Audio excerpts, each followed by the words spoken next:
A White House task force has released its very first report on sexual assaults on campus. Vice President Joe Biden spoke about the startling figures. 1 in 5 of every one of those young women who's dropped off that first day of school, before they finish school, will be assaulted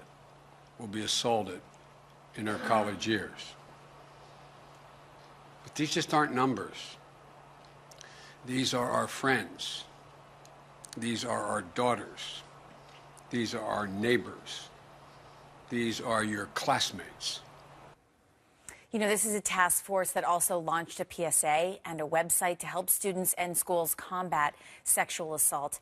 I want to bring in Liz Seccuro. She joins me now. Liz, good morning to you. You know, this really hits home for you. You were sexually assaulted when you were in college at a frat party, and now you're a victims' rights advocate. And you hear Vice President Biden say 1 in 5 college-age women is sexually assaulted. That number shocked me. What did it do to you? Well, it never shocked me because I knew the numbers. And 1 in 8 college men will be victimized in some way. So I'm really proud that America is waking up to this. And I'm so pleased with the White House and Mr. Biden and the task force. It's been a great week. Finally shining some light on this. And you say you're not surprised because you knew the numbers, but I think so many people out there are surprised because they had no idea that it was going on at this rate. Why do you think it has been going on for so long and more people aren't being taken to task about this? Well, if you read my book, it talks about how my university, the University of Virginia, which is on the 55 list, swept it under the rug. And, you know, it's just not good PR. And when you're a parent and you're looking at these schools for your children, you don't want to look at these things.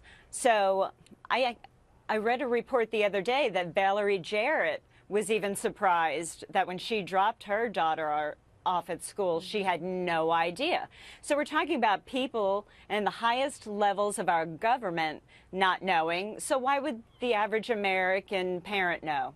And now they do, because as you say, they're shining a light on it. I want to bring in one soundbite from a victim that describes her painful experience and then get your take on the other end. Take a listen. Great. I would want to share what it's like when your dad answers the phone and you have to find a way to tell him that the one thing he never wanted to happen to his little girl had happened. Or what it's like sitting in a room of Harvard professors as they look at a magnified photo of your backside covered in bruises and broken blood vessels.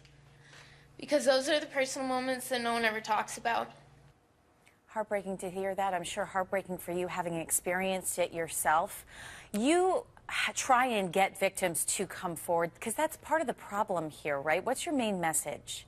My main message, and what I do now, is travel to colleges and universities, not to blame, but to partner with them.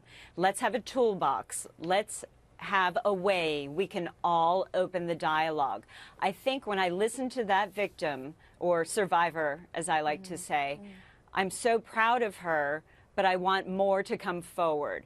And if universities are now being exposed, it's like the floodgates are going to be opened, and more victims are going to feel as though someone will hear them.